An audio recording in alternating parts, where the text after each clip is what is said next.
देखो, जब आप किसी जागृत व्यक्ति की आंख के सामने पड़ते हैं, उसके सामने आते हैं और समर्पण के भाव से आते हैं। समर्पण और संन्यास एक ही चीज है, बाकी औपचारिकताएं। आप अपने से थक गए। अगर आप अपने से नहीं थके तो संन्यास की बिल्कुल जरूरत नहीं है। अभी आप और थको, दंड बैठक और लगाओ। हारे को हरि नाम। हरि जो है उसी का होता है जो हार जाता है। यहां तो सब जीतने में लगे हुए, हारने में तो कोई लगा नहीं। हर आदमी जीतना चाहता है। यहां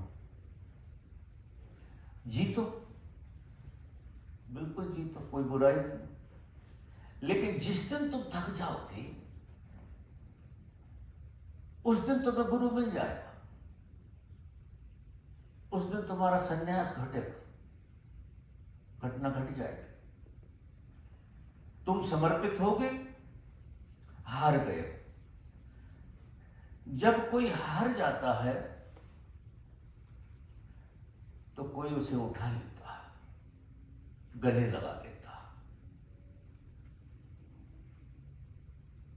असहाय कोई होता है तो देखा आपने, बच्चा जब असहाय होता है तो मां उठा के गले लगा। जब तक वो अपने से चल रहा है हाथ नहीं लगाएगा, कुछ कर रहा है तो वो इधर उधर देखेगा। लेकिन वो असहाय हो गया तो तुरंत उठा के गले से लगा ले। ऐसा ही परमात्मा तो आपने देखा नहीं, उसके देखने का कोई आयोजन भी नहीं। अगर देखा है तो सदगुरु ही देखा है। सदगुरु आधा तो परमात्मा जैसा होता है और आधा मनुष्य जैसा होता है। परमात्मा शुद्ध मनुष्य है, शुद्ध परमात्मा है।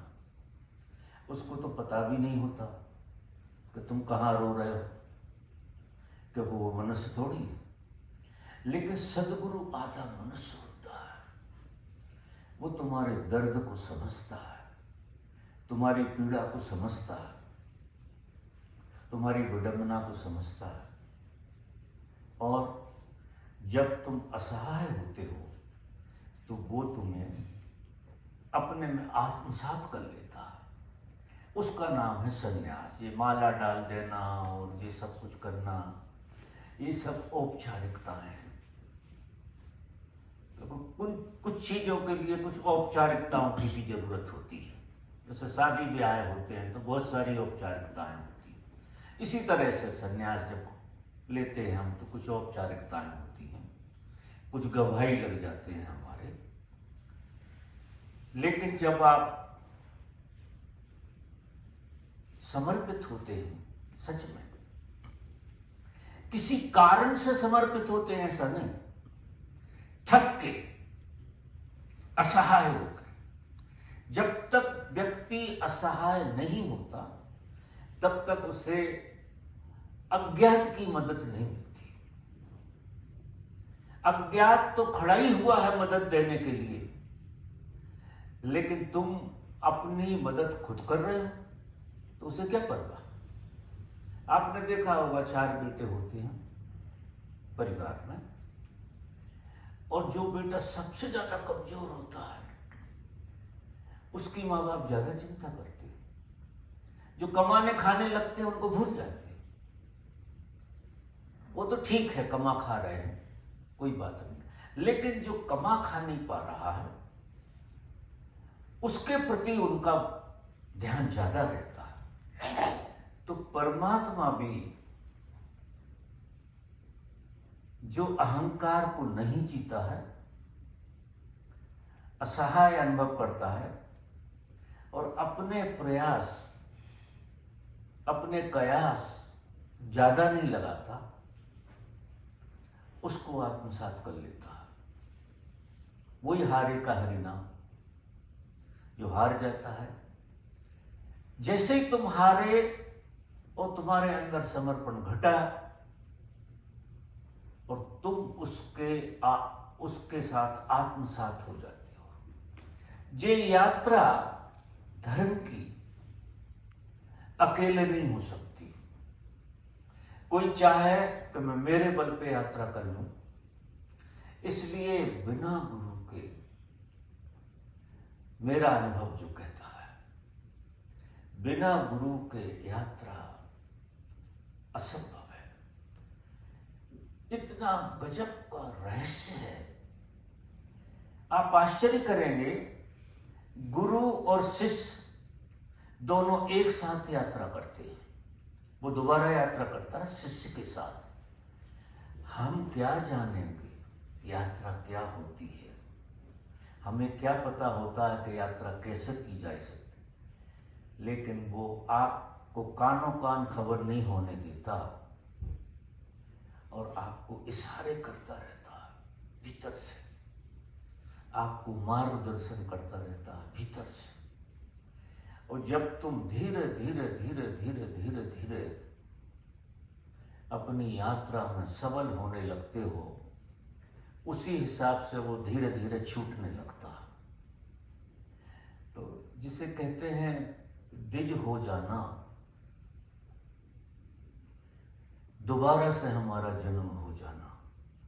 तो एक जन्म तो हमारा मां से होता है और एक जन्म हमारा गुरु से होता है। हम गुरु में से पैदा होते हैं, इसलिए गुरु की बड़ी महिमा, जैसे तुम माँ बाप की महिमा मानते हो, ऐसी ही गुरु की महिमा है। गुरु आपको गर्भ में रखता है जब तक आप बड़े नहीं हो जाते। जब आप सक्षम हो जाते हो, पूर्ण रूप से सक्षम हो जाते हो, वो तुम्हारा जन्म कर देता है। तुम खड़े हो जाते हो और जैसे ही तुम खड़े होते हो,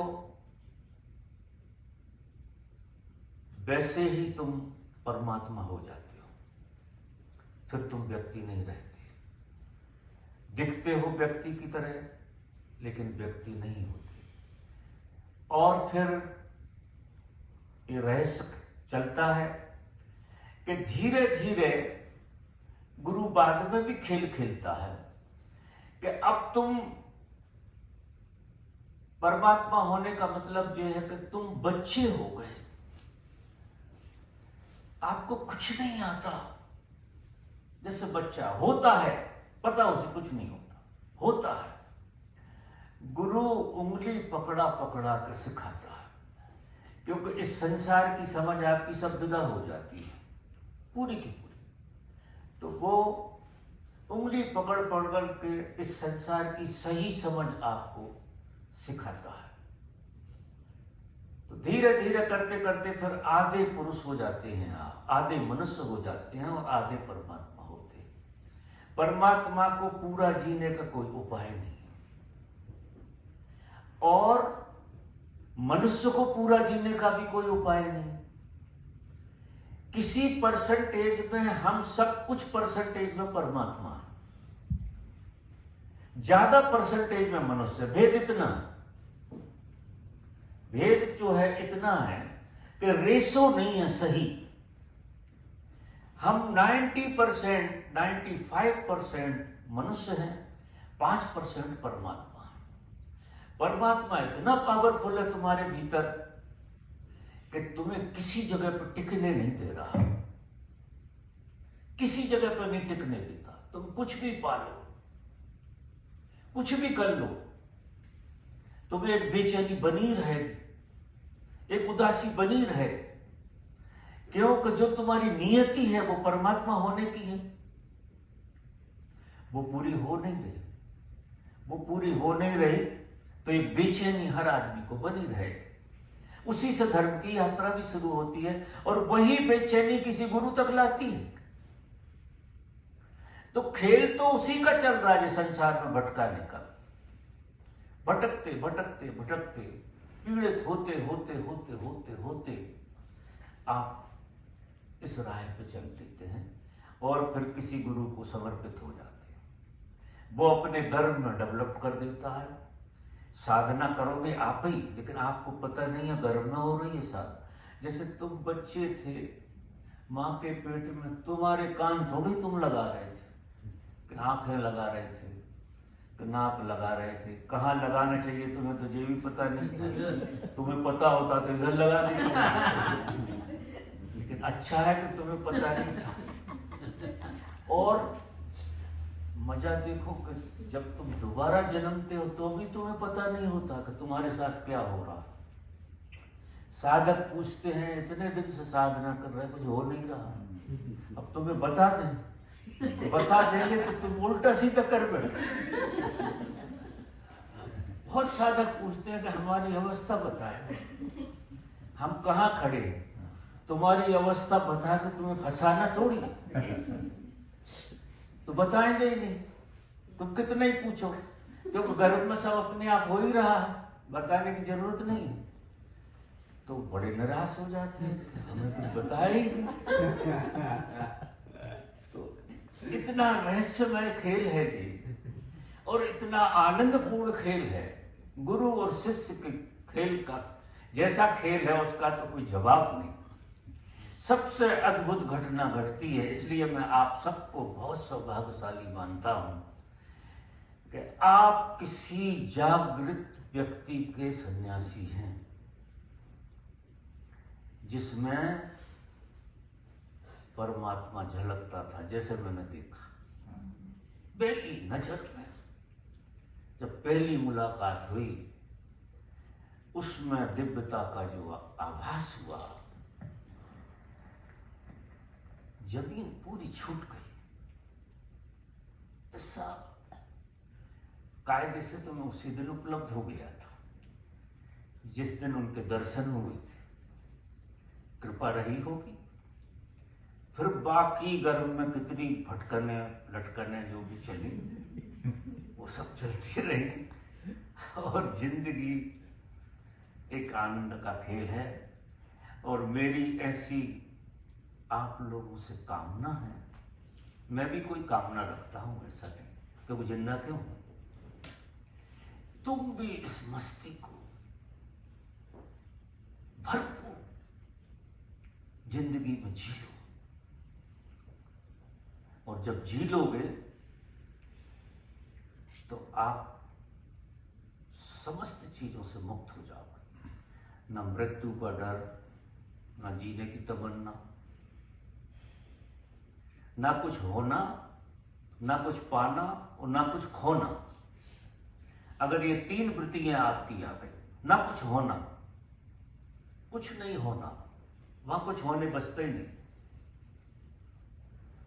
और ना कुछ पाना, पाने भी कुछ पर्याप्त हो तुम अपने आप में, और ना कुछ खोने का डर, क्योंकि वो कुछ ऐसा है जो खो ही नहीं सकता। तो तीन चीजें। अब मैं सभा